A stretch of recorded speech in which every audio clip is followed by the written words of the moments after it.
Hi, my name is Josh and we are here today to do a DIY turbo upgrade on my 2018 B9 S4.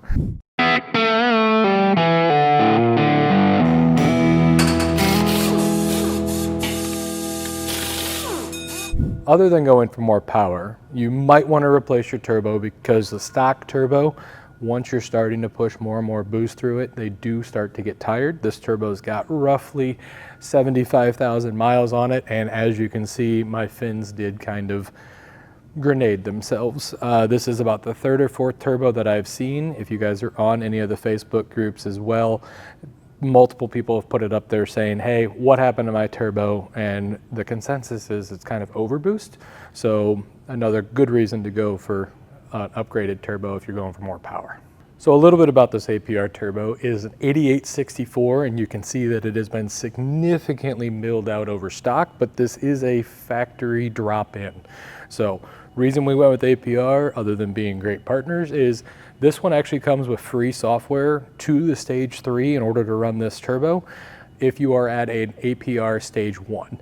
So that is a big selling point for if you're looking for turbos in the market compared to another turbo that you may have to buy and then buy software for it in order to run. This is free software upgrade and definitely a significant increase in power. In the box, along with the APR turbo, they come with a full extensive install kit. The only thing that does not come in this kit that you will need is the V-band that goes from the turbo to the catalytic converter.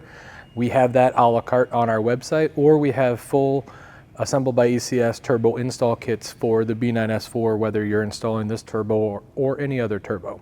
One other note is there's going to be a piece of paper with a big stop sign on it saying do not throw this away. That is your code to get tuned from a lower APR stage to stage 3. So some of the tools that you're going to need to make this job way easier are going to be a T30, a 12mm wrench, a 10mm wrench, a 7mm wrench, a swivel socket. A couple of those would be helpful. A flathead screwdriver, a pick, an extension magnet, just to get into some of the tight crevices once you drop things, because you will drop things. An O2 wrench for your O2 sensor. A couple extensions to get down in there, especially for some of the tight and tough to reach spots. An M10 socket, and then two of our toolkits that have really come in handy are our 46-piece 1/4 inch drive socket set and our stubby socket set. And with that being said, let's move to removing the turbo. Just these little guys here, they're 12 mil and they're quick and easy. And as you can see, we've used this car for testing. So we got our heat strips in there to go underneath and do all the testing. Once you break them loose, they'll come out and you'll be able to pop off the heat shield. And there is your turbo and cat. So our car's got the carbon fiber shroud up front and then the carbon fiber Kolthauser Luft Technik and our billet aluminum hood latch. So for the stock ones, there's a little button up there, but for our billet aluminum ones, you just pull straight up and it comes off like that. Move that aside and we've got our carbon fiber shroud. There's little clips right here and then it just slides in up there. So you just kind of move it out and get up under it and pop. Comes off like that. We have our air intake here, our billet aluminum one that comes up and then feeds and forces. We're going to need to take that off by these two little screws right here, and that'll let us take this off and this off to get us some more access. All right, for these, we got a 4mm Allen up front and then a 10mm in the back as a captive nut to hold. We'll just go like that until it comes loose. So this one does not have a captive. You just break that loose and go from there. So once you got these two out, this just simply slides up and out of the way. So after you got that out, you've got these two bolts out. You're still going to need to take a couple around the side out to get the lid off. So once you got these two out and this guy off, all it does is it slides up and out. We're going to take our clamp off.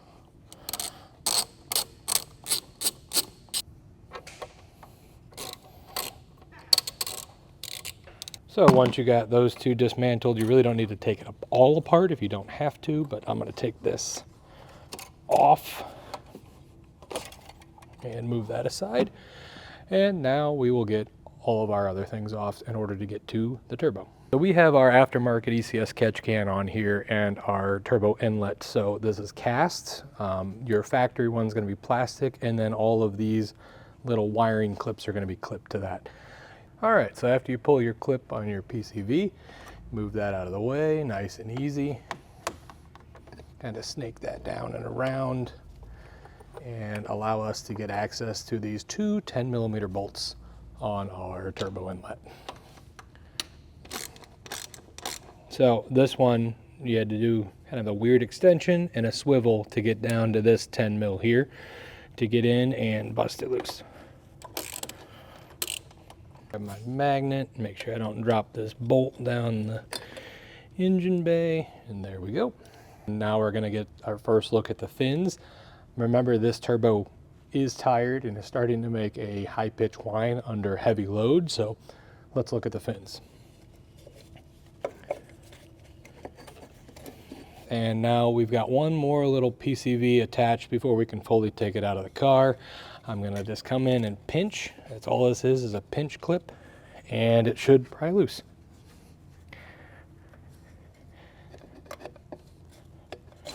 There we are. The fins are definitely a little tired.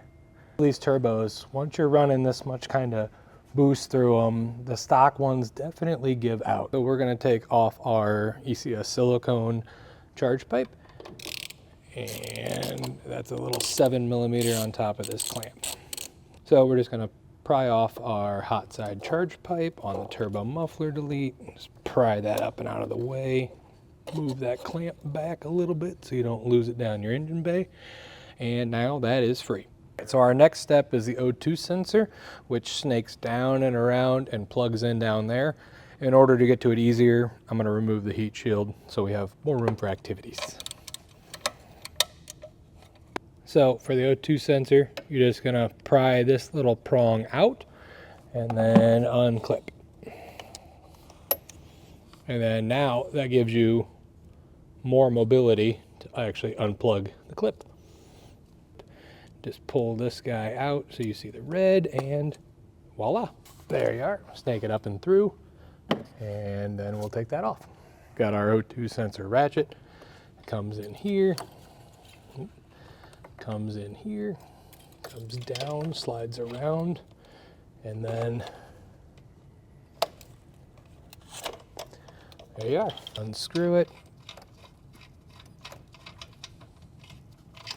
and O2 sensor is loose. Next is the V-band from the cat to the turbo. That is a T30. Ooh, that sounds fun. So you're going to want to take it out until it's undone down here, and then you can leave that like that. Once you have the V-band done and down here, just come in, take a screwdriver, kind of get down and around and really break it loose. Oop, might need to hit that. There we go. All right. Break that loose, and now you're all set. We're going to get a new V-band with the APR Turbo, so I'm just going to pry this up and around, and I'm not really worried about keeping the integrity.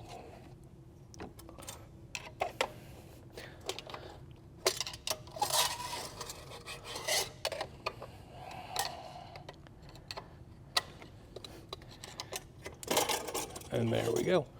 All right, next we're going to remove some coolant oil lines. They are hard lines, but I always like to take a quick picture, or recommend taking a quick picture before you start doing this so you just know where everything goes back. These are T30 fittings. I'm going to break that loose. I'm going to do the top one first in order to get easier access to that one, and then we got one right there as well. Once you're done there, you're going to pop this off and make a little bit of a mess. Have some shop rags handy. Soak up some of that oil. And then you can move him aside. Now that this guy is out of the way, you can come in here and get this T30.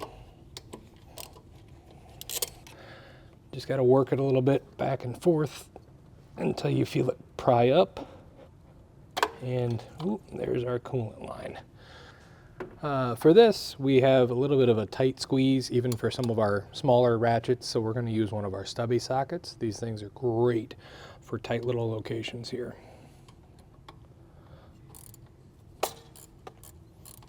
All right, so very similar to the top two here. Just kind of get in there, wiggle it, and pry it loose. Don't be damaging hard lines, and more coolant. Lovely. We are going to disconnect the vacuum line here from the wastegate, and we're going to disconnect our diverter valve. So just get in. That's easy. Just pull the little lever, kind of pinch back a little bit and pull out. So in order to give us some more room, we're just going to disconnect this. Again, it's just a pinch clamp up and out. Move that around, and then we're going to need to unhook this little guy down there to move that out of the way. Break that loose. I'm going to make sure we have our magnet so we don't drop him down there. I need to come in here and then with a pick, just kind of pry that up and out of the turbo, and then that is our vacuum line. One more hard line down here that is really easy to get to. We're going to take that off as well, just to give us a little bit better access to that. So we got the bolt out. We're anticipating a ton of oil coming out of this line. And yep, there's some oil. Get in there, tighten that up, and get this line out of the way. So with that hard line out of the way, you can come in, you can get a finger on it, and pull. And there you are, disconnected. Snake that up and around. Takes a little finagling, but you're good. And now all that's left are the bolts. We have almost everything completely disconnected, and now we just need to disconnect the turbo from the top of the heads. So that are the bolts right here. You got 4 on each side. This one back here, I'm a little worried about space, and then got to figure out a best way to get to the other bottom one here. I'm going to start by taking these off at the top. Right before lunch, we hit these with some PB Blaster in order to make sure that they are nice and loose so we don't have to worry about broken studs. Loosen them up first before we remove them. So coming in down here with a wrench to get these on the bottom, using a ratcheting wrench, make it a lot easier. Get to the best angle, just kind of come in, go down and finesse it on, and then use the leverage to break it loose. This one down here, just come on and break that loose as well. So in order to get to the very last one on this side, which is the bottom front one, we're going to remove the wastegate, and we actually have a direct shot through once we get this up and out of the way. In order to get this up and out of the way easier, you got these 3 bolts, and the best way to do that is to remove the oil filter housing cap.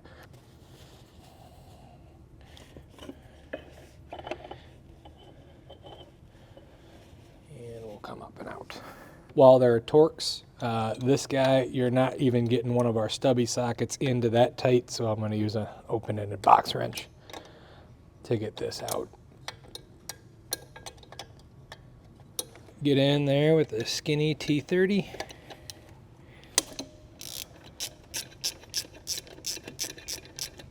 And then the one down at the bottom, you got to get it, but it's not going to clear the wastegate until you get the other 2 at the top. So it's got to kind of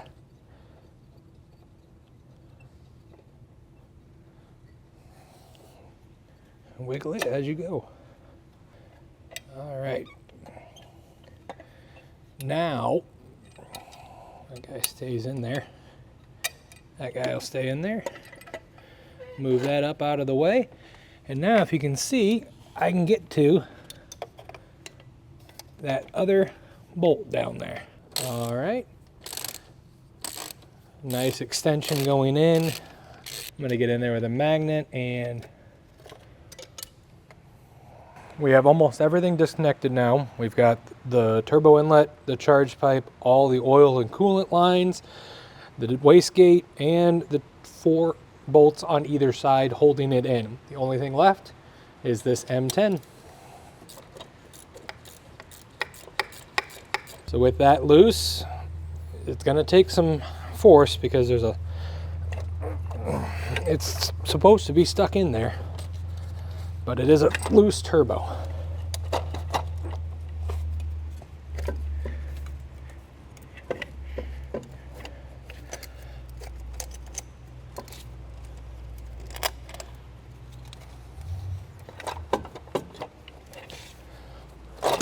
And there we go. Just take some finesse and finagling to get out, and turbo's out. You will see, and you will have to pry to get a little bit of a plug out from underneath there.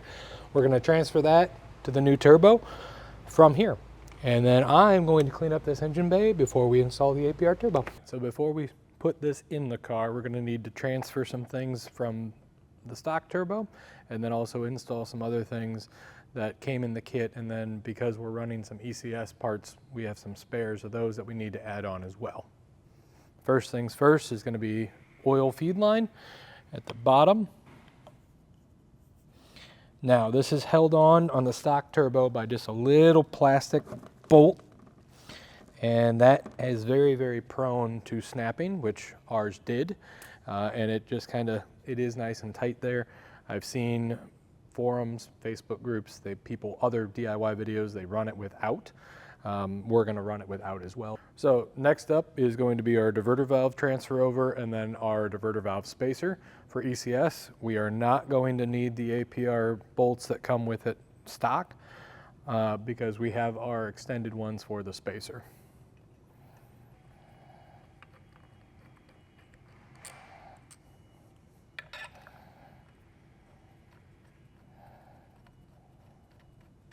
Next, we will need to install our ECS hot side charge pipes. We are not going to reuse this one here because it does have a rubber gasket on the back that will be completely cooked after multiple heat cycles. So we got a new one. This is not sold individually on our site. So if you need this part, if you're doing this turbo install and running our ECS charge pipe kit, you will need to call in to sales in order to get this, or you can reuse your other one, just source a new O-ring. I will need to move over the hardware. Lastly, we're going to be installing the new gasket on the back that will connect to the turbo, to the exhaust. Lay that in there. And you can see on the factory one, it is cooked. So you definitely want to replace that. And then the very last thing, because this is milled out, we have an adapter from APR that will either work with your stock turbo inlet or our cast aluminum ECS one. We will be needing to install that once we reinstall this, but I'm going to show you how it goes on right now because it was a 2-part process. You get the O-ring and the adapter plate that goes down to seal, and then your turbo inlet will go on top, and then that will be the hardware that you use as well. So the very last step before we get it back in the car is to install the exhaust flange, and APR gives you a new V-band. You're going to want to loosely install this in order to have some play once you're trying to install in the car. So we'll do that now. Again, this is an M10. All right, so APR gives you all new O-rings for your coolant lines and your oil line, and then your little vacuum line for the bottom. We're going to just quickly replace those. Next up are the gaskets. Once you take the turbo out, make sure you note the orientation, but if you do forget, it is letter side up. Take those out.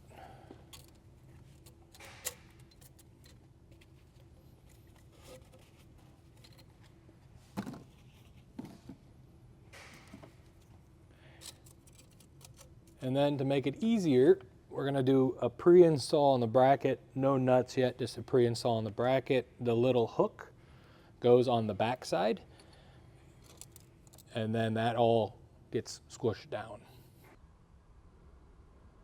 Next up, we're gonna actually put the turbo in the engine bay, and you first thing need to do is to seat this, really snug it in and feel that pop once it goes into its place. Do not forget to take out any towels or anything you have shoved into any of the holes, because you do not want to leave that in the engine bay once you have in there. I am going to take this bracket back out in order to give myself a little more play down here on this side, but we're going to flip it over and get it in. Might need to move some cooling lines out of the way.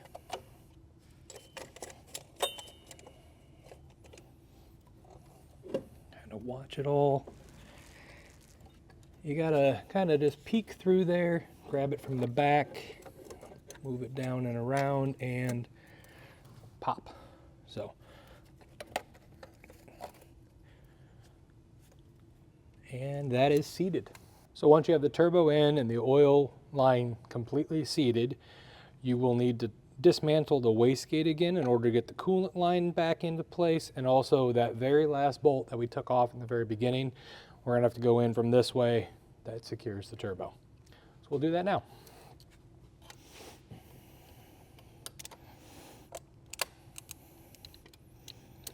Next, we're gonna put the nut back on the back side, and that's why we kept this coolant line off. I am using a magnet and then just kind of using the magnet to spin in by hand. Now that we got that little guy on and threaded, not gonna lie, he's a pain in the butt. I'm gonna get the other four, or the other three on the bottom four, and then APR supplies new ones for the top four. So get those on now. The ones that APR supply go right up on top. So I'm gonna get the V-band kind of on before I torque everything down, because it does need to be mated nicely. And if you torque everything down, you've got to be finagling the cat and everything. So get the V-band on relatively snug, and then go back and torque all 4 bolts. The V-band is going to have little prongs. The new one that comes with the install kit is going to have little prongs. You're going to need to push up on that. Use a 6mm Allen as leverage to kind of push down, and then get some of the threads to catch. And once you get the threads to catch, you should be good. You'll start to hear it click as you go in.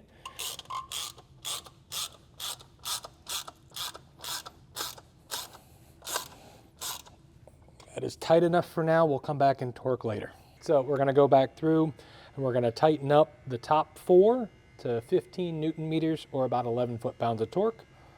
And then we're going to come back, and they're going to go to 30 Newton meters. So we really don't have a good way to get to the bottom 4, so I'm going to just make them nice and snug, make sure they are about the same feeling as the top 4. Now that the turbo is mounted into place, the only thing left to do is reconnect all of the lines. But before you do the oil line, please make sure that you add in your turbocharger additive from Liqui Moly. So in the description below, we will have a link to the turbo, along with the toolkits that we've used in this to make your life easier. Please make sure that you like, comment, and subscribe for more enthusiast content.